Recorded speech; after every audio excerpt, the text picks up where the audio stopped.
This is Bloomberg Businessweek Daily, reporting from the magazine that helps global leaders stay ahead, with insight on the people, companies, and trends shaping today's complex economy, plus global business, finance, and tech news as it happens. Bloomberg Businessweek Daily with Carol Massar and Tim Stenovic, live on Bloomberg Radio, television, YouTube, and Bloomberg Originals.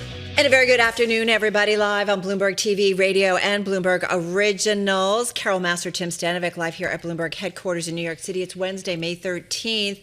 At this hour, the Senate confirmation vote on Kevin Warsh as the next Fed chair. That is a live shot of the Senate floor. That vote expected today. We're monitoring, letting you know where we are in the process. But it's happening, Tim, as we've seen a resurgence in inflation. And so that is what's going to have to be dealt with the new incoming Fed chair. I would say that he's got his work cut out for him, but I think it's fair to say that about any moment in history for a chair of the Federal Reserve. The politics of this make it a little different, perhaps.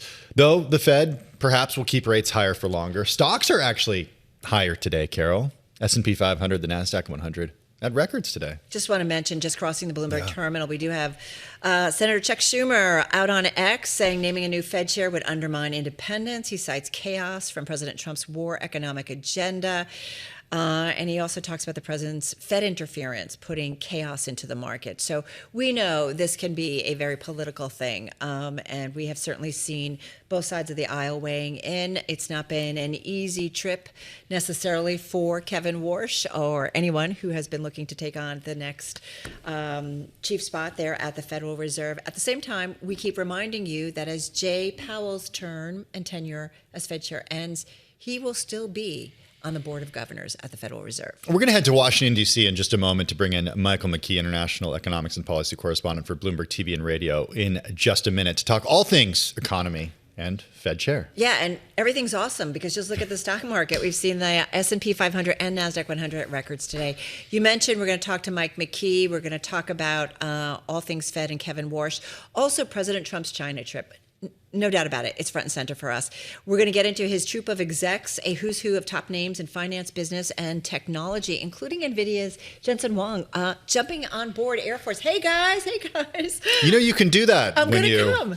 You know. Did he stick out a thumb? No, I'm pretty sure he probably got a flight to Alaska where Air Force One was refueling. Yeah. And then they probably made some prior arrangements. But it was last minute. It was last minute. Yeah, it was during the refueling stop. We're following the money on all of this because it does, I think, break down to deals between U.S. companies and China. Hey, also following the trip, the CEO of REalloys, who joins us to talk about rebuilding the rare earth supply chain, something that China certainly dominates. Also, market view and lack of love for the greenback. Tim Baker is going to be back with us, head of FX Research Americas and Macro Strategist over at Deutsche Bank. All right, let's get you caught up to date on the trade. Just about 2 hours to go on this Wednesday. Here is Charlie Pellet. Hey, thank you very much. Another interesting day for U.S. markets. The Dow lower, the S&P at a record higher, NASDAQ 100 index also higher.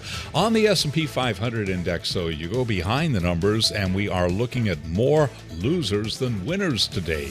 Yes, the S&P up 45 right now, 74.46, up by 0.6%. However, only 165 members of the S&P are higher, 336 are lower, 2 right now unchanged. NASDAQ at a record up 1.2%, NASDAQ 100 index up 1%, and the S&P 500 index up by 0.6%. All of this with the VIX now falling below 18, a 10-year at 4.48%, the 2-year 3.98%, and the 30-year 5.04%. Gold down 0.6%, 46.88 the ounce, while West Texas Intermediate crude just above $101 a barrel now, down 1%. Brent 105.80, barrel of Brent down by 1.8%. We are keeping an eye on Ford shares. They are surging now by 13.7%. After a bullish call from Morgan Stanley on the automaker drew investor attention to the company's energy storage business. Again, Ford pushing higher now by 13.7%. Recapping, S&P 500 index at a record, up 47, up 0.6%. Carol and Tim, that is a Bloomberg Business Flash. It is indeed. All right, Charlie Pellet, thank you so much. watch. Well, traders have renewed bearish bets on U.S. Treasuries, lifting expectations that the Fed will raise interest rates as oil prices and inflation push higher. This as a growing share of Americans grew anxious about the job market, with 42% of adults, Tim, reporting that finding or keeping a job was a concern. Again, this is according to a new Fed survey that's out. Well, I bet Kevin Warsh is not anxious about his job. That looks like it's going to happen. Yeah, it does look like. We're watching the Senate floor. And so he was approved for the Board of Governors yesterday, but we just are waiting for him to get that top job at the Fed. Well, let's head to Washington, D.C. and to Bloomberg News international economics and policy correspondent Michael McKee. He joins us from Capitol Hill, the Russell Rotunda. Mike, just give us the latest on timing here. We know it's set to happen soon, but what are you finding? Well, there's not much debate about what's going to happen. The Republicans have the votes, despite Chuck Schumer's recent tweet. The hard thing here is getting the senators to the floor to actually vote. Yesterday's vote on his confirmation to be a member of the board took about an hour. So this could be a long vote, or it could be a short vote if a few senators are hanging around. He needs 51. Yesterday he got 51. John Fetterman, the Pennsylvania Democratic senator, voted for him, as did Angus King, who is a independent but caucuses with the Democrats. He voted for Kevin Warsh to the board. So we would expect both of them would vote that way this time.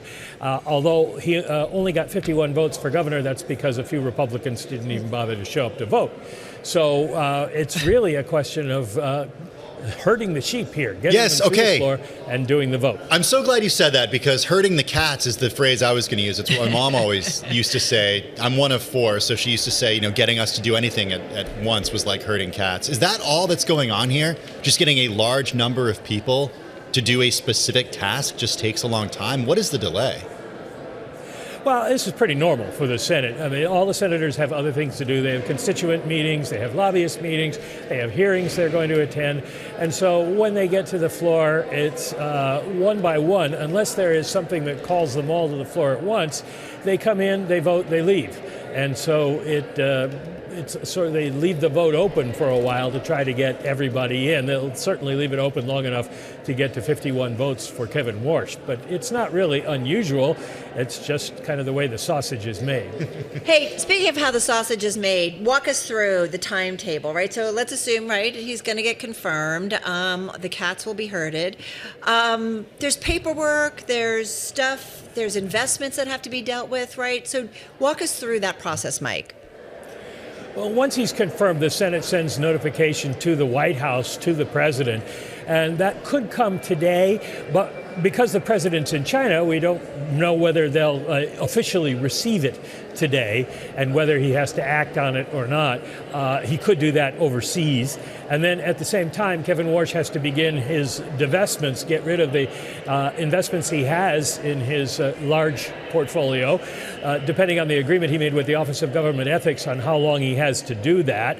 And then he can be sworn in. I think the story is basically get the paperwork to the White House and begin the disinvestment process. He'll have time to do that. The OGE gives them time to sell so they don't create a market drop on their value of their investments. But he may not be able to be sworn in by midnight on Friday when Jay Powell's term ends, but Powell would just carry over as the chair pro tem until Monday or whenever it is Warsh can be sworn in. You mean he'll go on, tap the slush fund, have a big party over the weekend before he has to move on? It's called a punch bowl. Punch bowl. I'm just kidding. He could do that, yeah. I'm just kidding, before he has to move on. Hey, Tim and I keep thinking about kind of the environment that Kevin Warsh is going to inherit. And Bloomberg doing some great reporting, just saying how he's going to be facing the highest inflation in 3 years. You've got 2-year Treasury yields touching 4%, the highest since June of last year. Fed funds rate, cannot really move far from where it is now. At least that's where, the markets are expecting it, and that the next move is more likely to be a hike than a cut. So I'm just got another read on inflation today, Mike. As you know, wholesale inflation accelerating in April, fastest pace since 2022. A lot of it because of energy prices. Is the good thing for Kevin Warsh that the job market is still kind of strong, so he can just be on inflation watch? And will he be? Well, he'll be on inflation watch. That's what the Fed does. He can maybe point to the labor market and tell the president things aren't all that bad. His problem is twofold, though. He's got inflation to deal with that he doesn't really have a tool to bring down. And he also has the president who is going to want him to do that and told him to do that. And it's a tough position to be in coming in. Until we see inflation start to significantly move down, the majority on the Open Market Committee isn't going to vote in favor of cutting rates. They may not be ready to raise rates, but we're going to see status quo interest rates for quite some time. And we don't know how much patience the president is going to have. Yeah, that's the thing. At what point, Mike, does the president want to start seeing lower rates? I think that was probably yesterday, if we judge by what we've seen on social media. But I mean, it's a kind of maybe a better question for Kevin Warsh is how he threads that needle and avoids the ire of the president. I think probably he doesn't answer the phone. Or look at Twitter. Really, there isn't a whole lot he can do because he's got to convince the committee, which he can't do with producer price inflation at 6%, and he's not going to convince the markets with inflation at these levels. So they're not going to be able to cut rates. But Kevin Warsh is just being confirmed now for 4 years as the Fed chair, and he will be Fed chair when Donald Trump is gone. He's got 14 years on the Fed Board of Governors. So really, he can afford to look past this. If he's got a thick skin, he can just ignore the president's complaints.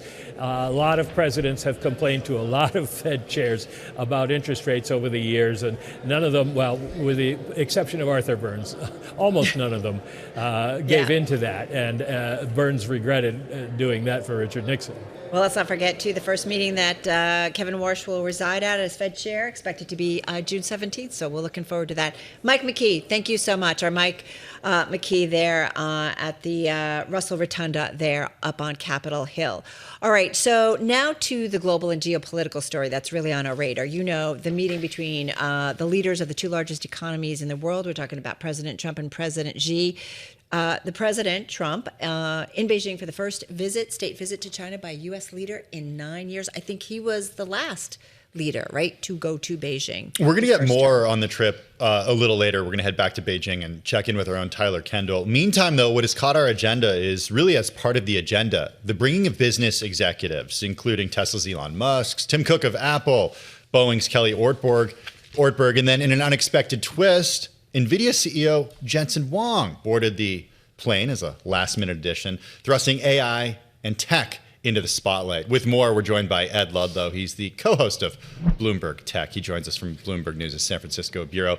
Ed, the unexpected twist happening in Alaska as the plane landed for refueling. Jensen Huang getting on the plane. Why is this such a big deal given everything happening with Nvidia in China? Yeah, I mean, it's a big deal if you answer through how the markets interpreted it, because it either puts Nvidia closer to being able to access a market that they see as a $50 billion opportunity. But in fact, the thing that most interesting, right, is that there are two competing dynamics. American technology companies being able to sell their technology into China. But on the other hand, the Chinese government blocking their domestic companies from accessing that technology, right? They want to support domestic champions. And so, Nvidia has had some really interesting share reaction since Jensen Huang was photographed on the runway at the Alaska fuel stop. But so too have the moves in Chinese AI stocks. And the idea that if they were to get access to better generations of Nvidia GPU, they would be able to advance their own work in AI. And so all of those things are happening in parallel through the market's lens. So a lot at stake, no doubt about it, right, for Jensen to be there. But do you think it was kind of odd? Is it odd that he jumped on late? Is it odd that he maybe wasn't planning to go initially? What is your read on this? Well, I guess it's what do we really know? The president posted on Truth Social. You guys may have covered that post throughout the hour, but if you were to go with what the president said, then it seems like the plan was for him to always to be there. Jensen had said earlier this year that if he were to be invited, he'd be honored to go. And then what we know is that he was at the Alaska fuel stop and boarded Air Force One, and Elon Musk was at the Alaska refuel stop and boarded Air Force One. And Elon Musk posted on X By the way, for those that don't know, Elon Musk is the CEO of Tesla and also the CEO of SpaceX and the world's richest person. And according to a post he put on X, it was just him and Jensen Huang that were on Air Force One, and the rest of the delegation, I guess, had to slum it on their own jets. So, I don't know. I think they're okay. Like, if you're going to travel to China and you're the executive of one of these companies, like, you're probably going to get like a, lie flat seat on the private jet, Ed. I don't know. Yeah, I mean, as a student of history and particularly American history, you guys mentioned why this is a historic milestone in the context of President Trump visiting mainland China. In administrations past, they would take very different types of people. Yeah. Security expert from the security agencies, academic experts in China and its economy.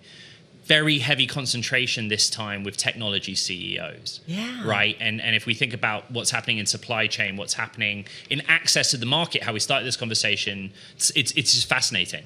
Yeah, Ed, and Carol, it reminds me of that first foreign trip that President Trump took last year, where he brought all the executives to the Middle East and struck all those deals with those tech companies. Like, we know, right? Like what they hope to happen. Hey, you've been a busy individual, as you are always. We always wonder, does he ever sleep or see his family? Because you work so much. I know.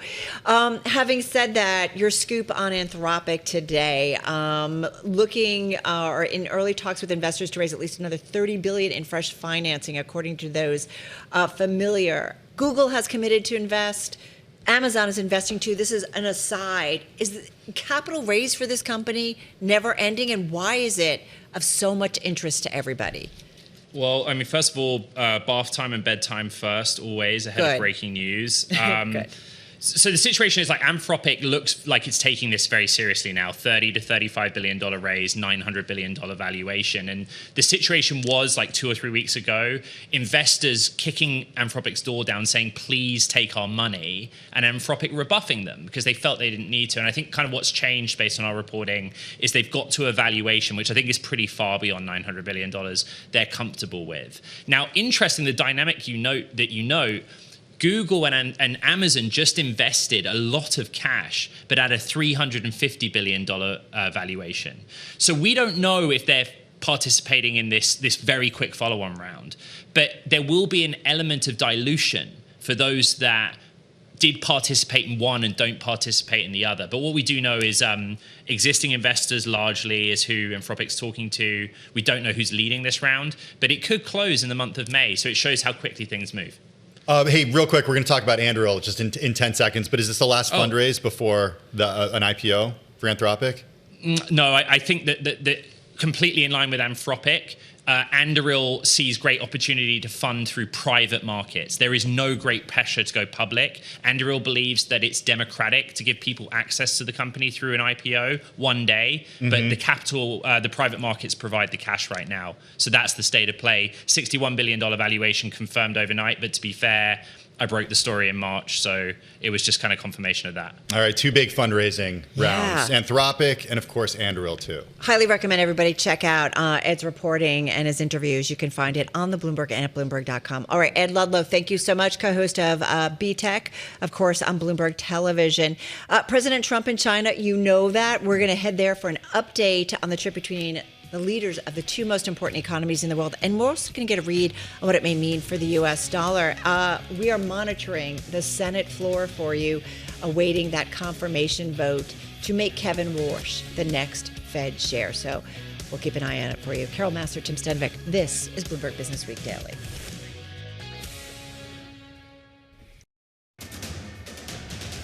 It's 2:21 on Wall Street. We do check markets all day long here at Bloomberg. We have got a mixed day for the U.S. stock market. The Dow lower, the S&P, NASDAQ 100 index, all advancing. The S&P right now higher by 57, trading at a record 74.58, up by 0.8%. NASDAQ and the NASDAQ 100 index are also at records right now, The NASDAQ Composite Index is up 1.4%. The NASDAQ 100 Index up by 1.3%. All of this against the backdrop of the Dow, which is now lower, little change, down by about 0.1%. Of S&P 500 members, 165 are higher, 336 are lower, 2 are unchanged. The 10-year, 4.47%, the 2-year, 3.98%, and the 30-year, 5.04%. Gold, meanwhile, down 0.5%, 46.89 the ounce. West Texas Intermediate crude just above $101 a barrel, down 1.1%. Barrel of Brent trading lower now by 1.9%, 105.76 for a barrel of Brent crude. Former high flyer GoPro says it has retained investment bank Houlihan Lokey to pursue strategic alternatives. Those alternatives include a possible sale or a merger. Shares of GoPro, they are trading lower right now. GoPro down by 5.7%. Recapping, S&P at a record 74.57. S&P now higher by 0.8%. For on-demand news 24 hours a day, subscribe to Bloomberg News Now wherever you get your podcasts. I'm Charlie Pellet. Carol and Tim, that is a Bloomberg Business Flash. All right, Charlie, thanks so much. As we've mentioned, President Trump arriving in Beijing for the first state visit to China by a U.S. leader in 9 years. The world's two largest economies looking to stabilize ties, with a summit playing out against the backdrop of the Iran war. It's an interesting macro backdrop right now, to say the least, Tim. Air Force One touching down at the airport slightly before 8 p.m. on Wednesday. That's where the Chinese vice president, the military honor guard, and hundreds of flag-waving children readied a red carpet greeting ceremony for the U.S. president. The real action, though, Carol, kicking off the next morning. Yes. President Trump set to meet Chinese President Xi Jinping at the Great Hall of the People. Well, we'll be all over it. There in Beijing, though, is our own Bloomberg News Washington correspondent, Tyler Kendall. Tyler, some pomp and circumstance so far. What is likely, though, to be the top topic President Trump wants to talk about with President Xi, and what's likely to be the top topic that President Xi wants to talk about with President Trump?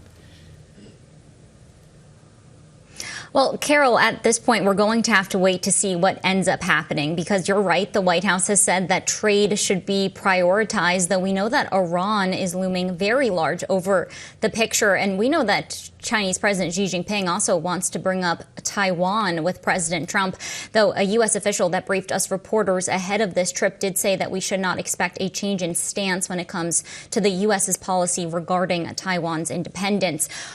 Ultimately, there could be some deliverables on the table, though at the end of the day, our own analysts at Bloomberg Economics have repeatedly said that this trip is really about trying to keep the stability between the U.S. and China at this point, instead of making substantial progress. Also considering the fact that our analysts' assessment is that Beijing is coming to the table this time around feeling a little bit more emboldened, having already weathered the trade war with the U.S. so far.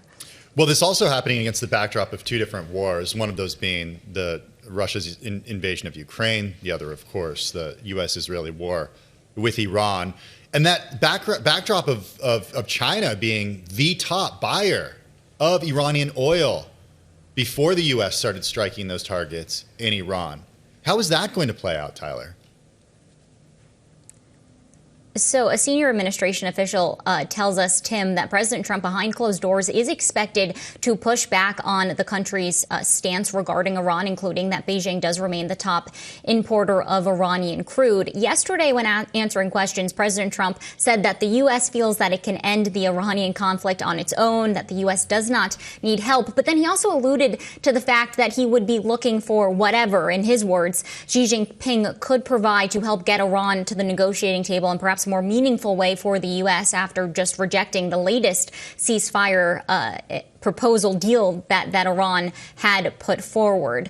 We know that the U.S. Has been looking for Beijing to perhaps take a more meaningful stance when it comes to pressuring Iran to reopen the Strait of Hormuz, given that 38% of the total oil flows that go through the strait end up in Beijing. So it's definitely going to be something to watch here. Beijing has a very interesting diplomatic sway at the moment, having just hosted Iran's foreign minister here just last week, and Iran saying that they would support China's plan to help keep the ceasefire going and reach a potential deal. Though at this point, we know that the U.S. has not been happy with the response that they've gotten from Iran. All right, we know it's 2:26 a.m. There in Beijing. Hopefully you can nap, but I know we're going to be checking back with you. No, she can't. Next hour. Well, you can and take in a the 4 o'clock nap. hour too. I'm sorry, Tyler. You can take a cat nap. Maybe 20 minutes. 5 o'clock. Tyler, thanks so much. Tyler Kendall, she's Bloomberg News Washington correspondent in Beijing. We will come back to her over each of the next 2 hours. All right, let's get to a market view, specifically the FX market. I feel like everybody's weighing in. This is happening as the dollar rose versus most of its group of 10 peers, so extending gains for a third straight session as that U.S. headline and core PPI reading both exceeded estimates. Commodity currencies outperformed as oil prices edged higher, and you had the Australian dollar and Norwegian krona both up on the day. And I feel like B of A is talking about a stronger dollar. They say the economic data kind of supports it. Goldman does too, but Deutsche Bank has a different perspective, and we have a great voice to talk about that. Yeah, for more with the view from Deutsche Bank, back with us is Tim Baker, head of FX Research, America's Macro Strategist over at Deutsche Bank. He joins us here in the Bloomberg Businessweek studio. We're going to talk dollar strength and weakness, but before we do that, you cover macro. You're looking at China. This trip between the U.S. and China, the president going there for the first time this term. What are you watching out for? Yeah, look, I'd expect it'll be okay or positive. I mean, I think the US leaders, including President Trump, have, I guess, lost patience at times with partners, whether it's Ukraine, European leaders, haven't really seen it happen, at least not in person with China. There's an understanding that this is a very, very important relationship, particularly when the AI boom is doing such a huge job in lifting the US equity market, but also the economy.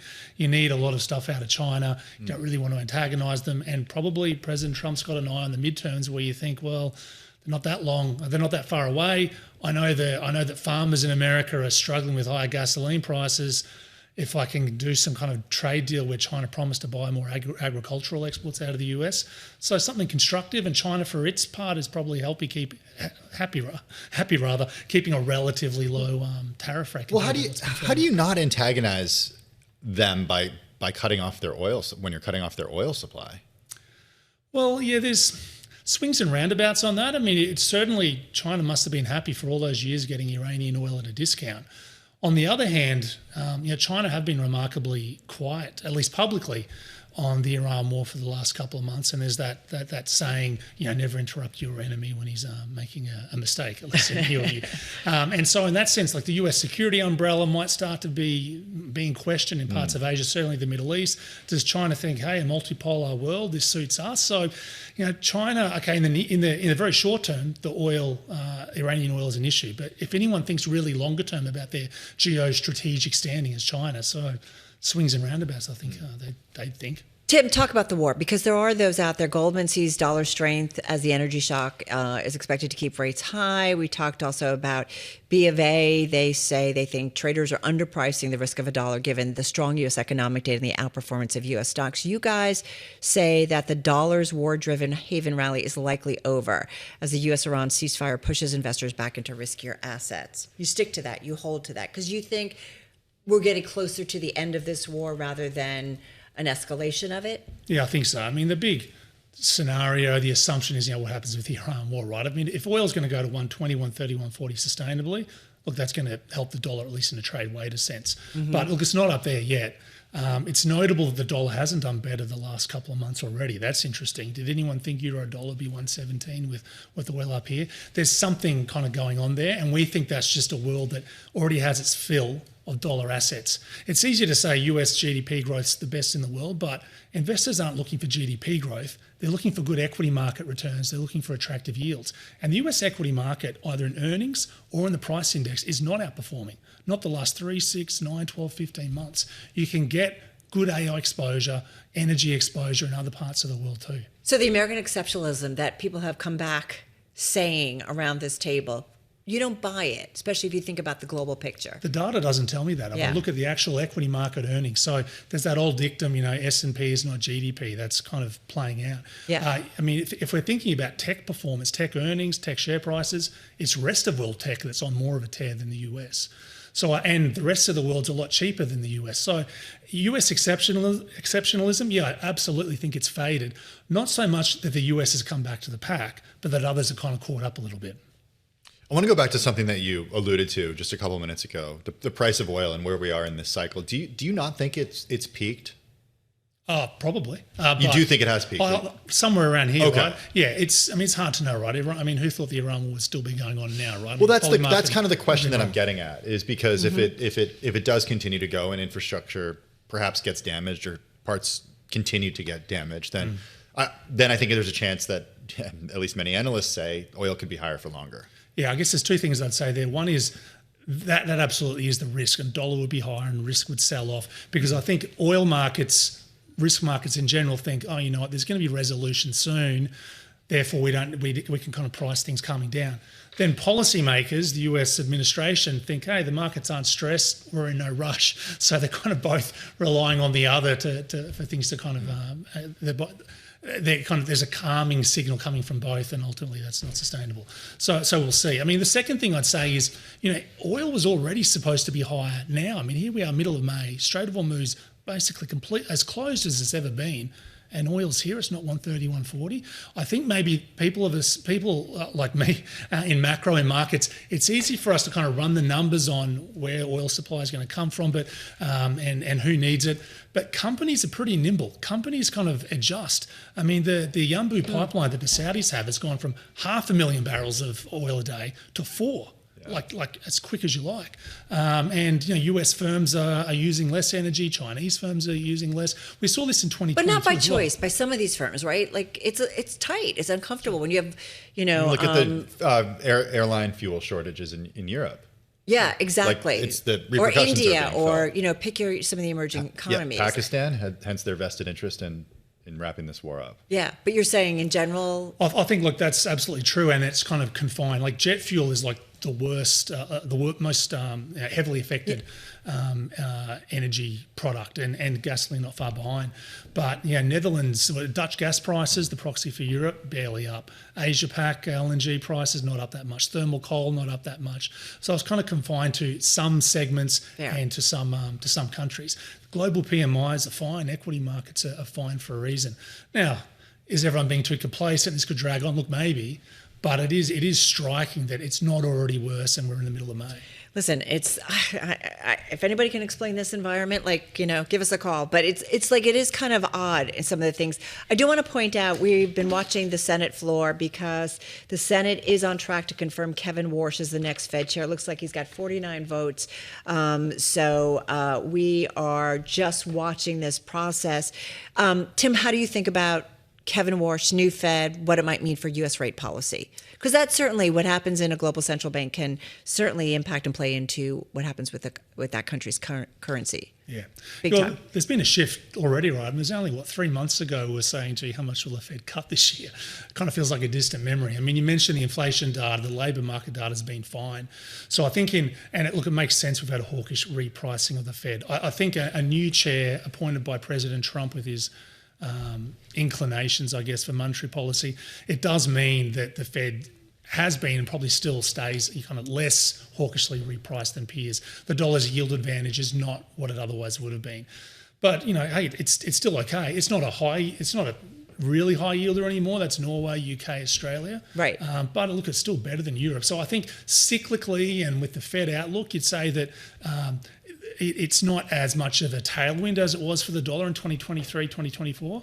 It's not really the headwind we might have thought a few months ago either, to be fair. Interesting. So the dollar weakness story we're looking at is much more, where do the flows go? Do they search out equities and fixed income? The investment flows. Yeah, I think that's important. Cyclically, there's no big reason for the dollar to fall. But equally, I don't think it's a big reason for it to rise unless the oil and Iran situation gets a lot worse. I think we need to wrap, and I apologize because we're watching, and I think we're going to head back to our McKee right now because we're watching this vote.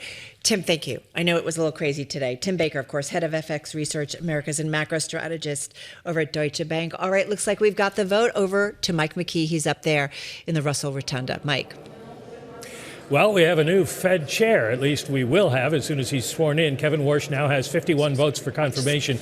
The vote's still open. It's 51-40, so there are some Democrats and some Republicans who haven't voted. We know that John Fetterman, the Democrat from Pennsylvania did vote in favor of Kevin Warsh. So it doesn't really matter how many he ends up with. He has 51. That's what he needed. So the question now, guys, becomes when can they get the paperwork done and get him sworn in? Jay Powell is going to be the Fed chair until Friday midnight. And after that, anytime we could see Kevin Warsh put his hand on the Bible and take the oath. And then Saturday morning, he gets the new office, Mike? Is that how it works? I'm not sure if it works exactly like the British Prime Minister switch out, where you get up and you just walk out the door and the other people move in that day. But I'm sure that the desks will be rearranged and the furniture will be rearranged in very short order. Well, speaking of furniture, does he now then become in charge of the renovation and all that stuff that's happening on there? Well, technically, he would be in charge of the renovation, yes. Although I think what you're getting at, of course, is what happens with the Justice Department, and they would blame Powell for anything that had happened before, because they'll say Warsh comes into the middle of this. So we still don't know what's going to happen with that. The Inspector General has been working on a report on it since last July. So the belief is it won't take that much longer, and if the Inspector General finds nothing wrong, then the question is, will the Justice Department say it is closing the investigation with prejudice, which is the legal term for not bringing anything back, or will they say we're going to look at it and see what we're going to do? Because if they're going to do that, then Jay Powell is going to stay on. So what role will Jay Powell take? I know he was asked a lot about this at the last Fed meeting, Mike, but what have you been able to gather? I think he'll be the quiet guy over in the corner. He doesn't want to sort of interfere with Kevin Warsh taking over. He doesn't want to steal the spotlight. Any kind of speech or public appearance he would make would be scrutinized, and he would be held up against what Warsh is saying, and it would be sort of like a shadow chair, and he doesn't want to do that. So I suspect he'll come to the meetings, and he will offer his opinions and talk to the other governors behind the scenes, but we won't hear much from him going forward. So, Mike, do we know who, in terms of the final vote, do we have any idea who was the deciding vote here? We don't. I am not on the Senate floor, so I couldn't see who actually cast that vote, but we can try to find out for you. It's probably a Republican. Generally, that's the way it works. If the party in power is putting something through, the person from that party will vote last. You remember way back with Obamacare when John McCain came in last to vote no, and it failed in a very dramatic moment. This wasn't nearly the drama. Yeah, the thumbs down, I think that was seen around the country at that time a few years ago. So, Mike, just take us through the process one more time once the Senate, when the formalities here and the actual swearing in. What's the timing of that? Well, we finish the vote, and then the Senate records it and sends the paperwork down to the White House. As I mentioned, the president's in China, so he's not going to get it directly today or tomorrow. They could send it to him if it's something he needs to do immediately, but if it's not, then they could wait till he gets back. And then Kevin Warsh has to start divesting his large portfolio. He made an agreement with the Office of Government Ethics on how he's going to do that. You can't sell it all at once, and some people take quite a while. Some of the richer people who come into administrations can take, Scott Bessent took a year to get rid of some of his. So once that's underway, I think the Office of Government Ethics would say that's fine, and then they can swear him in. And so could be Friday, could be Monday, or could slide into next week a little bit, but it's going to be any day now. It doesn't really matter till Saturday morning. Hey, Mike, so once we get through all kind of the logistical stuff, the vote was the big deal and so on and so forth, but I think about, you were so kind enough to remind us how many meetings Kevin Warsh will preside over, and you're talking about 5 meetings this year. Is the next big kind of interesting moment for him on June 17th when he does preside over that meeting and how he conducts himself, what he says at the press conference? Well, yes, that's going to be exactly what people are looking at. Nobody's going to expect a rate cut or anything like that, but there are several questions. One is whether he'll even have a news conference. He's tended to say that Fed officials talk too much, and he isn't sure whether it's a good idea to have a press conference every meeting. He might do it this time, certainly, because it's his first one. There's also a question about whether they change the language in the statement. We had the 3 dissents about the bias sentence. Warsh has said he doesn't like forward guidance, so my bet is that comes out. So that will be something to look at. He may change the structure of the statement, which really hasn't changed in years and years. So there are going to be things to look at. Also, June is the next summary of economic projections and dot plots, which Kevin Warsh says he doesn't like. It might be too early to be able to change that, but we might get some comment from him or some talk in the minutes of the meeting that they considered what the possibility of doing that is. So there's a lot on the plate. There just isn't going to be a lot of drama, I don't think, at this meeting, except about Kevin Warsh himself. Well, on that, Mike, how does he build consensus at the Federal Reserve? How does he bring people together to support his view? Well, basically, you've heard it from many of the Open Market Committee members. He has to come up with a cogent argument that can win their vote. And right now, there is no argument for cutting interest rates. He has said that you can cut rates because productivity from AI is going to be high, and that will bring down inflation. But that's not happening right now. So the only argument that he's advanced publicly for doing that isn't relevant. So he's going to have to work for a while to get the other people on board with the idea of cutting rates. Now, a lot of the Open Market Committee members have said, if inflation starts to come back down, then we can cut rates. And mechanically, if inflation comes down, real rates rise, which is a break on the economy, so they don't want that to happen. So you could see, if we get a drop in inflation, a movement towards more rate cuts, but it's going to be a while. Most economists think we won't really see things roll over, if the war ended today, roll over until maybe September. So there's going to be at least 2 meetings where they're on hold, and we'll see where we go beyond that.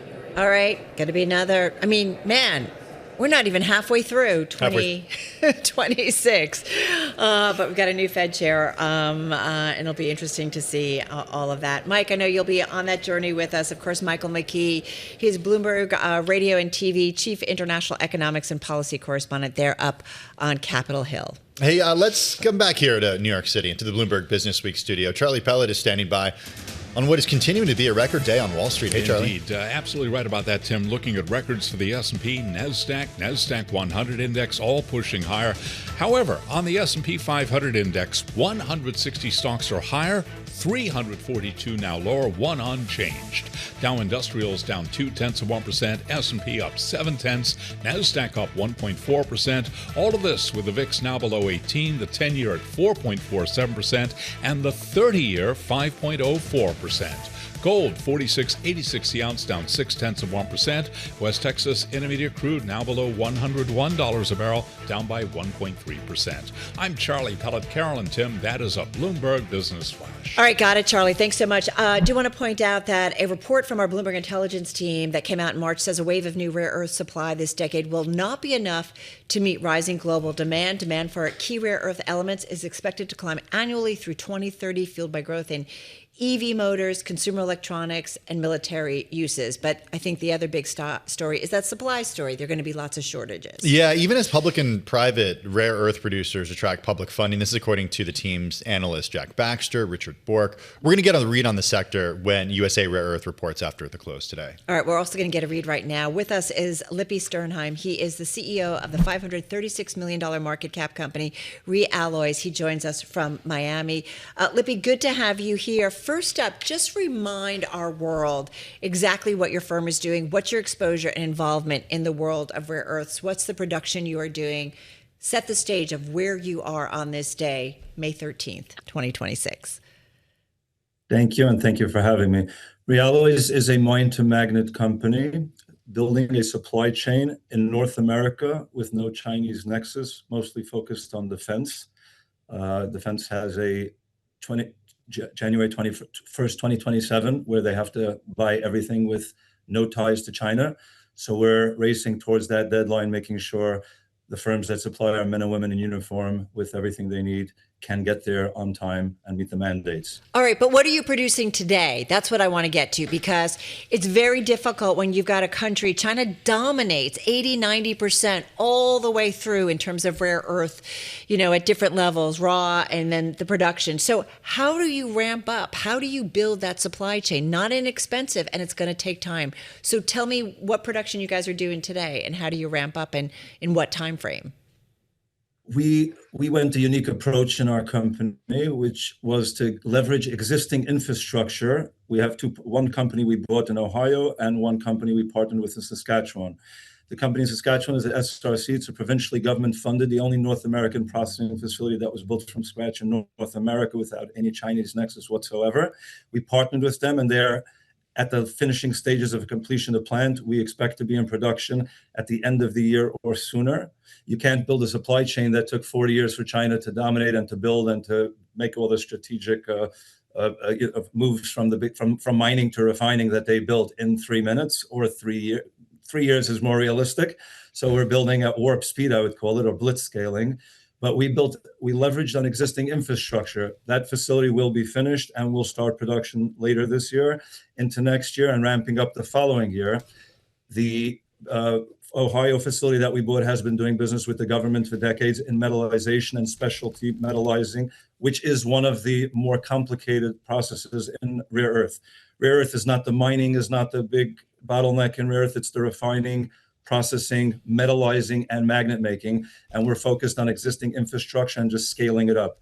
To your point, Carol, you cannot build, it doesn't happen in days. This is a long-term project for any of the companies involved.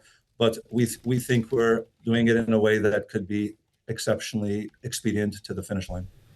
All right, we do want to just mention, we are talking, of course, with the REalloys CEO, but in the meantime, what has been top of mind as well is what's been going on the Senate floor in Washington, D.C. Kevin Warsh confirmed, the president's pick, Kevin Warsh confirmed as Federal Reserve Chair in that Senate vote. So just confirming that indeed that vote has happened, and he is confirmed as the next Fed chair. We know from our own Mike McKee, there's some logistical stuff, some paperwork that needs to be filed. So there's a couple of things, also divestiture in terms of his investment. So, but nonetheless, that vote, this hurdle, we've talked about it for a while.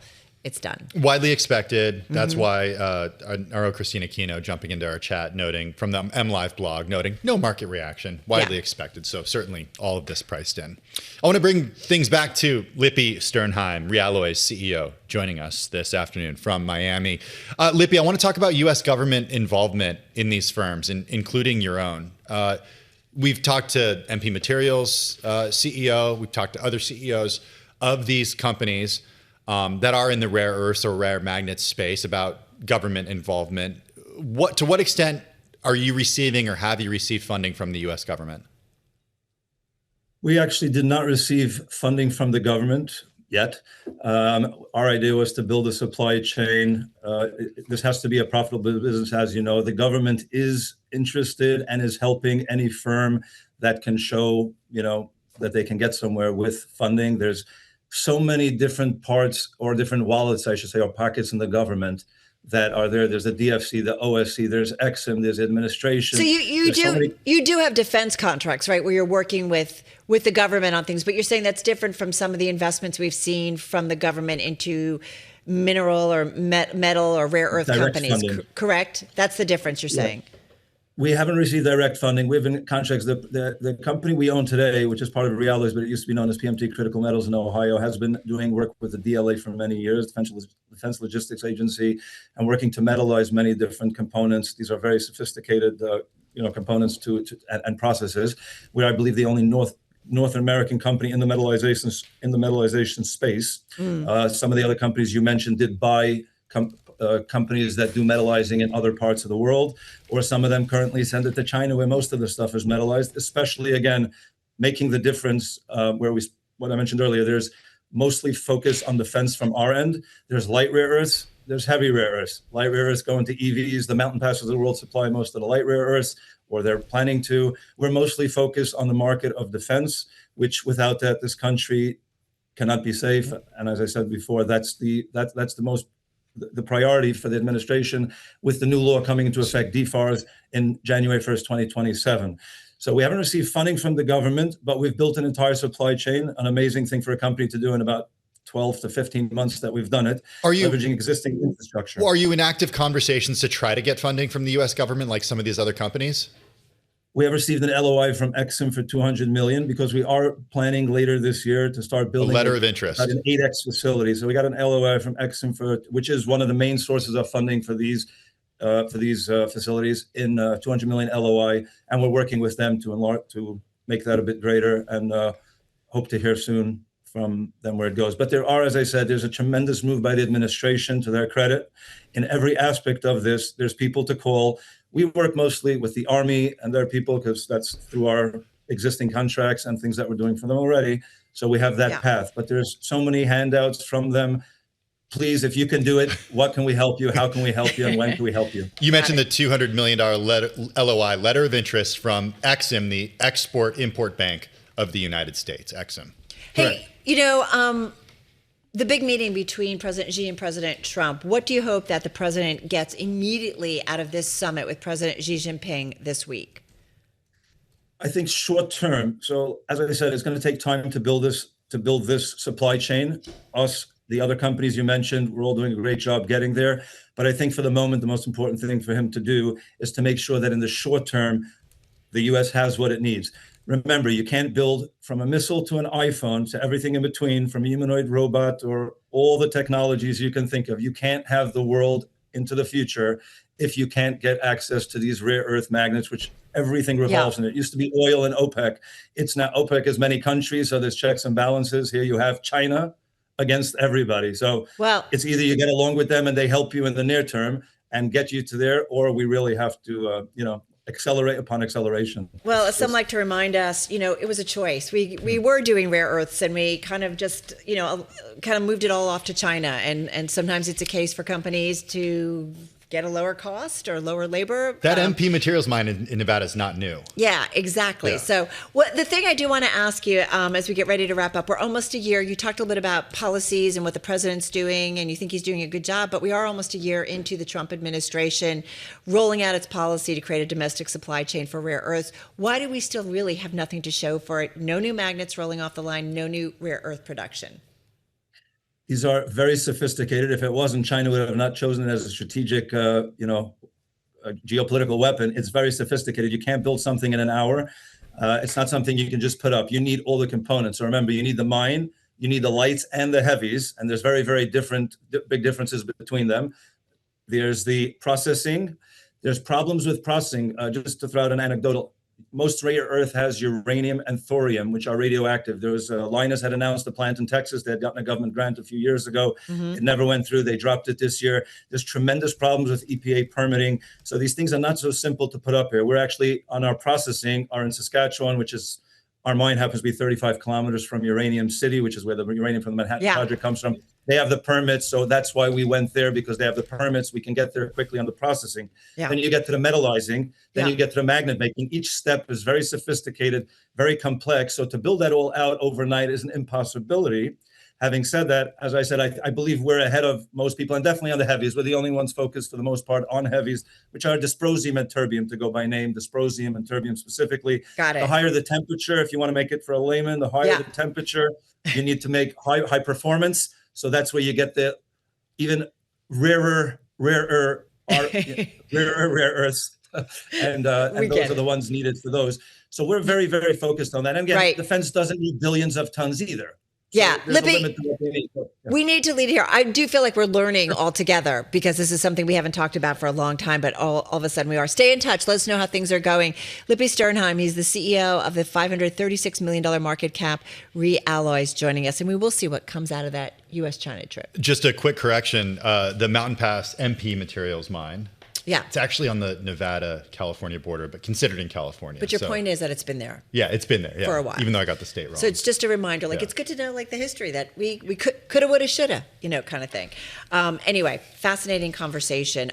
Hey, markets pretty much hovering near their highs of the session. I'm Carol Masser along with Tim Stanovic. Let's get to some stocks on the move. Bloomberg News credit reporter Emily Graffeo here with Stock Movers. Ford, man, this one hitting the accelerator pedal. Oh, wow. Yes. Very good, Carol. I am. Very good. Thank you, Emily. That was good. That was great. You can stay. I'm so lame. I know. I'm so lame, but I'm going to go for it. Anyway. Well, it's a big move in the automaker today. The stock is up about 15% right now. Of course, this is Ford, ticker F. It was the biggest intraday advance since March 2020. Yeah. on mostly bullish analyst commentary on the street. So Morgan Stanley had a note this morning saying that the automaker's energy storage business is underappreciated. Of course, we think of Ford, we think of cars, the F-150, but they have a licensing agreement with Chinese energy storage manufacturer Contemporary Amperex Technology, CATL. And so the analyst said that Ford's licensing agreement with CATL is a key competitive differentiator with other auto peers. It's not fully understood by the market. Maybe it is now. The stock is up 15%, and that there's a high likelihood that Ford, signs another supply agreement with potentially hyperscalers over the next several months. So that's been, of course, a very big trade. I love this. Hyperscalers. I know, right? We all like perk up. I love that they also said, the analysts, that Ford Energy could be worth $10 billion and approach the valuation of maybe Tesla's energy business. I mean, that's serious, right? In terms of Ford. All right, let's clip it. The semiconductors are back in favor. Oh, yeah. So this has been a big trade, not just today, but for a few days now. On semi, I'm flagging ticker ON because it's at a record high right now, up about 11% right now, but part of a broader trade that we're seeing today of chip makers, opticals, photonics firms. Photonics, yeah. Gaining. Of course, all Tell on us that more trade. about photonics, please. Yeah, please, Carol. Oh, we don't have enough time. Oh, okay. But yeah, the sector getting a boost. It's that really high-tech stuff that goes into a lot of stuff. Yeah, but we don't have enough time to talk about it, right? Key, of course, to AI infrastructure, and then we're also getting a lift in chip names because Jensen Huang, of course, the Nvidia CEO, is joining Trump on his visit to China. Okay, on semiconductors, ticker ON, not to be confused with On Holding, On, which is a footwear company. Right. Another footwear company you're following, though. That was a great segue. Birkenstock, exactly. You guys are on fire. Ticker BIRK. You two are so lame. Go ahead, Birkenstock. The stock is down about 13% right now. Revenue and operating profit missing estimates. This is a German shoemaker. They said that the war in the Middle East actually impacted revenue in Europe. Oh. Yeah. Huh. Another good read on the consumer, but a European consumer. Do you wear Birkenstocks? Currently, no. But have I in the past? Yes. That doesn't surprise me. You? No, not yet. Never? They look very comfortable, though. You'll get there. I feel like I'll get there. Yeah, you'll get there. All right, that'll do it for our Birkenstock. The question report. is Birkenstocks and socks. Do you do that? No! That's the question. So wrong. Although my sister did them with like them cute pink suede ones, and she was adorable. I'm just going to say, Evie, you were adorable. All right, Emily Grafeo, thank you so much. Bloomberg News credit reporter. Check out our Stock Movers podcast. 5-minute episodes, big winners and losers in the stock market. Find it on Apple, Spotify, or anywhere you get your podcasts. Coming up on TV, The Close. What are we up to? Oh, we're going to China. We are. Not just to talk to Tyler Kendall, but also to talk about weapons that China is building.